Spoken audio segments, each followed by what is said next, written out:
I've been living in Down Under for more than half of my adult life. I was born and grew up in Jakarta, Indonesia.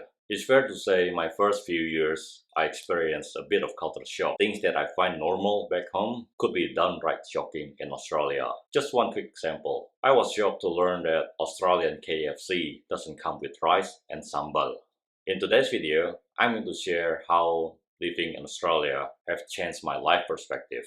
Every culture is unique. I'm not here to say which one is better or worse. My goal in this video is to promote a mutual understanding between Indonesian and Australian culture. And I believe that will happen when we get to know where we are coming from. First thing, you can argue with authority. I grew up with the mindset that authority figures like parents, teachers, or anyone in the leadership positions is always right, or at least have our best interest at heart, and they are entitled to certain respect. So you can imagine my shock when I was a student. In one of the lectures I attend, there was this one student argue with the lecturer in a room full of people. I remember thinking at the time, isn't he scared that because after all, that guy, that lecturer is the one going to mark his exam paper? Well, it turns out that arguing, debating an issue is considered normal, even healthy in Western culture. Here, everyone is encouraged to speak up, voice their opinion at work and in the classroom. Title doesn't mean much, even if you are a prime minister. There seems to be an unwritten rule that respect is not given. It's something that you have to earn. And that's what the Jews media is doing to keep the government honest.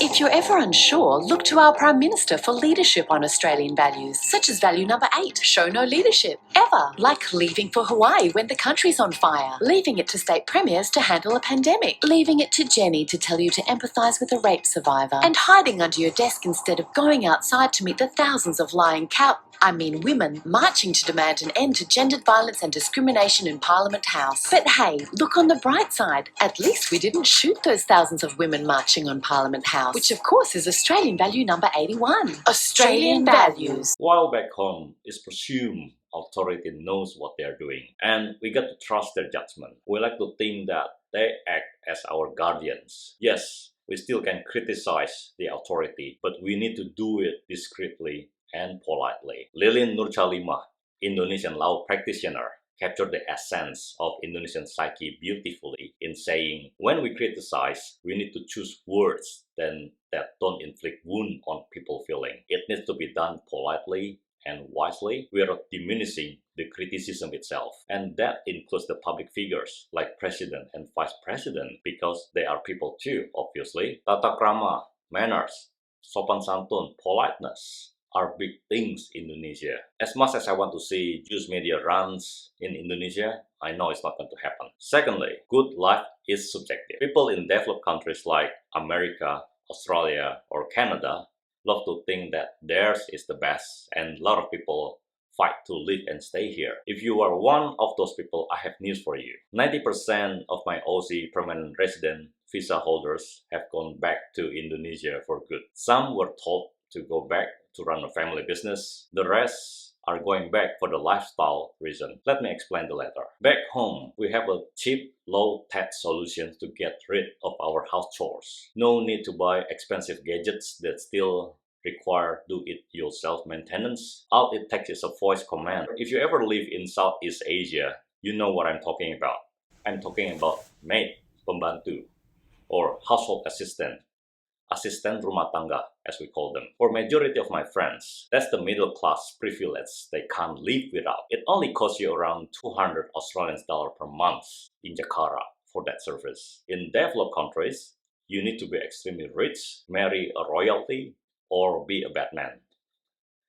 Another thing is here in Australia, childcare costs a lot of money, even after you're taking into account the government subsidy. Back home, you can rely on extended family help if you live within a close proximity, or hire a stay-at-home babysitter or nanny. Again, it only costs around 200 Australian dollars per month, while the daycare here can cost you up to $1,000 per month.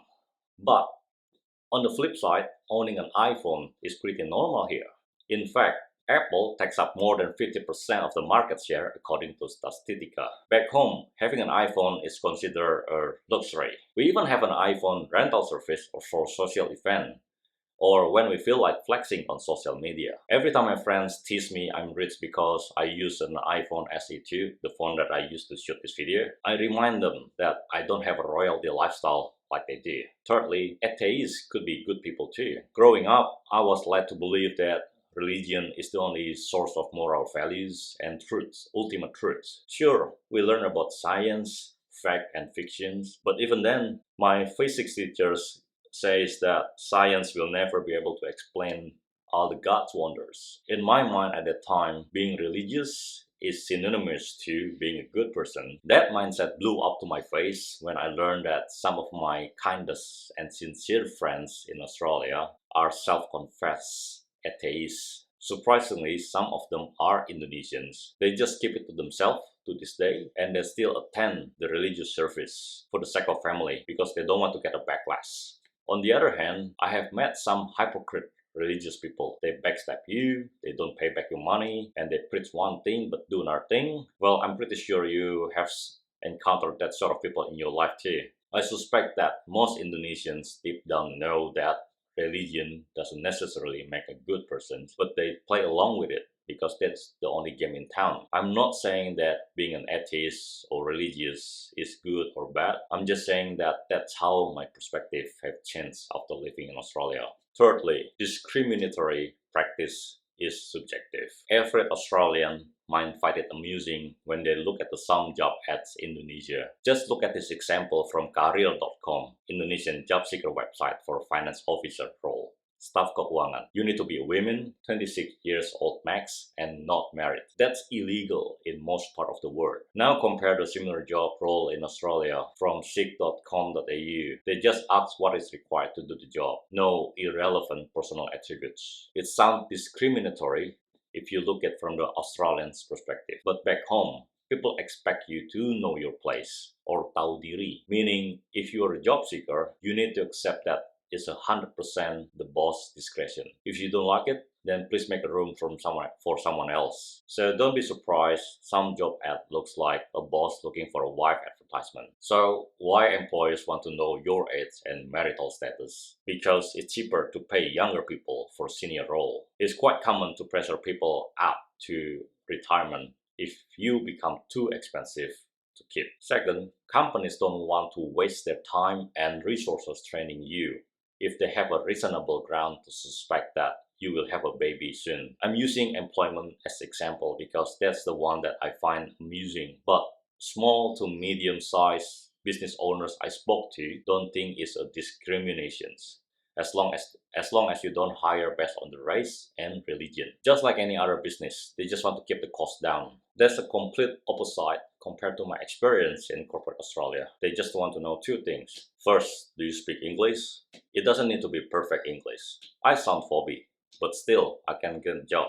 Second, do you have the right skills and experience to do the job? In some professional jobs, they don't even care if you don't have the right degree. I have seen people moving internally within the organizations as a technical business analyst with no IT degree. They learn all they need to know from the previous jobs. Ageism and other implicit discriminations obviously also happen in Australia. The difference is at least they can't do it openly, and employees have a recourse by reporting it to the Fair Work Ombudsman. That's it for me, guys. Please give it a like and subscribe if you learned something new. If you don't like this video, please click the thumbs down twice to make sure it's going through. I'll see you next time. Bye.